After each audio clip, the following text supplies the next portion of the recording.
প্রাথমিকে 2022 প্রাথমিক TET qualified পূর্ণ প্রশিক্ষিত ডিএলএড কি 400 জন? এভাবে চলতে পারে না। এভাবে সুপ্রিম কোর্টে অ্যাডভোকেট পাঠিয়ে লাভ নেই। কারণ 400 জনেরই কি দায় পড়েছে? পুরো 22 স্টেটের দায়িত্ব।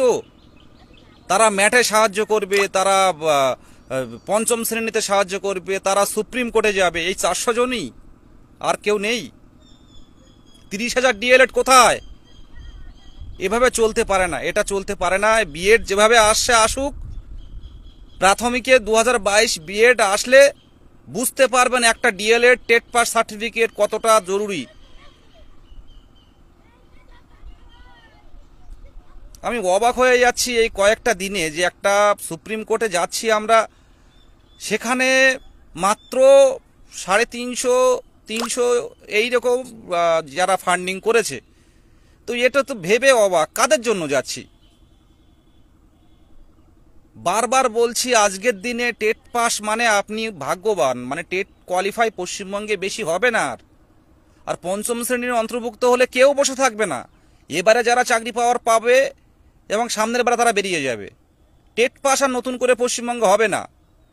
সার্টিফিকেটটার এতই ভ্যালু। আর আপনারা পূর্ণ প্রশিক্ষিত হয়ে তারপর কিন্তু টেট কোয়ালিফাই হয়েছেন, একদম বৈধ। সেখানে সুপ্রিম কোর্টে একটা ম্যাটার নিয়ে যেহেতু 2022-এর পক্ষ থেকে আমরা যাচ্ছি, অ্যাডভোকেট দিচ্ছি, সেখানে চুপচাপ কেন, আমি ব্যাপারটা বুঝলাম না। আরে আমরা তো শিক্ষক, আমরা তো আগামী দিনে শিক্ষক হতেই চলেছি, হতেই হবে আমাদের। কিন্তু সামনে যে আইনি জটিলতাগুলো সৃষ্টি হচ্ছে সেগুলো তো আমাদের এগোতে হবে।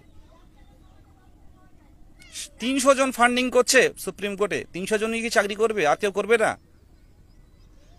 আপনাদের বারবার বলছি যে প্রশ্নবহুল মামলায় একটা নাম্বার পাওয়ার জন্য 22-এ 5,000, 7,000, 8,000 দিয়ে কলকাতা এখনো পর্যন্ত কলকাতা হাইকোর্টে ক্যান ফাইল করে ঢুকছে, যার কোনো মানে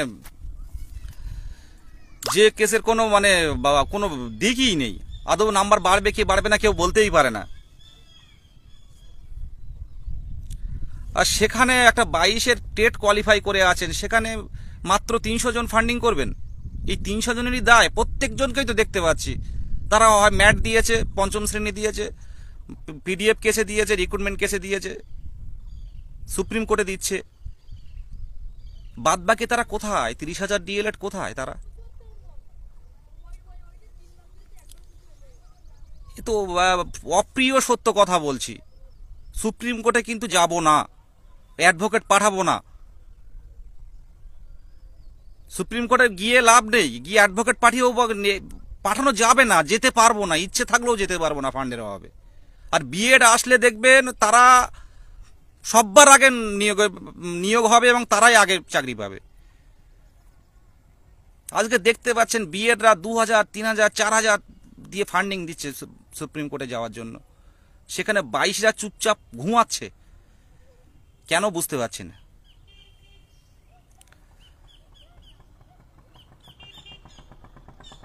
কিছু বলার নেই। মানে এই আজকের দিনটা আমি জিজ্ঞাসা করছিলাম যারা এই মানে আমাদের ফান্ডিংয়ের দায়িত্বে আছে, যারা হিসেবের দায়িত্বে আছে, যারা রিক্রুটমেন্টের 23 জেলা মিলে তো সব কিছু করা হয়।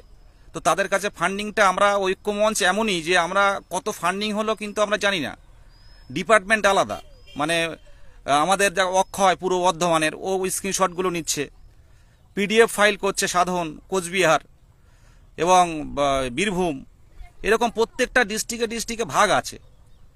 পিডিএফ ফাইল করছে, ফাইল করে সৌরভ বিভিন্ন জেলাভিত্তিক পিডিএফ ফাইল করছে।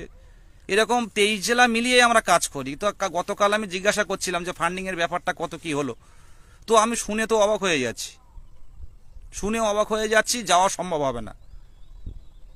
300 জন চাকরি করবে আর বাদ বাকি সবাই বাড়িতে বসে বসে দেখবে। সেই 300 জনই ফান্ডিং করছে। দেখুন, অ্যাডভোকেট যাবে না, আমার যেটা মনে হয় যেতে পারবে না। অ্যাডভোকেট তো এমনি এমনি আমাদের দেখে যাবে না, তার তো ফান্ডিং দিতে হবে। আমরা ইতিমধ্যে কিছু ফান্ডিং করেছিলাম অ্যাডভোকেটকে, যে হয়তো আমরা যেতে পারবো, কিন্তু এখন যা পরিস্থিতি, আর হাতে কটা দিন আছে, আজকে কত তারিখ, আর 2টো দিন আছে, এর মধ্যে যদি ফান্ডিং না দেওয়া হয় তাহলে কি করে যাব। কিছু ছেলে নিয়ে যারা আছে তারা মনে করছে এমনি এমনি চাকরি পেয়ে যাব আমরা।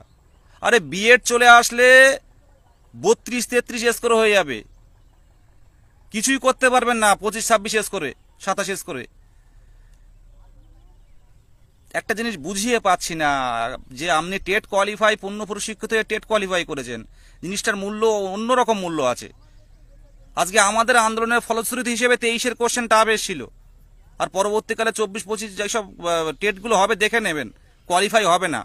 কিন্তু বিএড চলে আসলে এটা কিন্তু হতে থাকবে, এক ধাক্কায় কিন্তু 97,000 বিএড চলে আসবে। কোনো বিএড বসে নেই, প্রত্যেকে কিন্তু ডিএলএড ট্রেনিংয়ে ভর্তি হয়েছে। এ আবার নতুন করে বোঝানোর নেই, আজকে যারা ফান্ডিং দেননি আজকের দিনের মধ্যে ফান্ডিংটা দেবেন। আমি আবারও বলছি, আজকের দিনের মধ্যে ফান্ডিংটা দেবেন। যারা দিনরাত পরিশ্রম করে, যারা পিডিএফ করছে, যারা দিনরাত পরিশ্রম করে, যারা সমস্ত রকম কাজ করছে, তাদের কথাটা একটু ভাবুন। প্রত্যেকটা জেলার স্ক্রিনশট নিচ্ছে যে অক্ষয়, তারও তো একটা চাপ থাকে, নিঃস্বার্থভাবে করে যাচ্ছে এগুলো।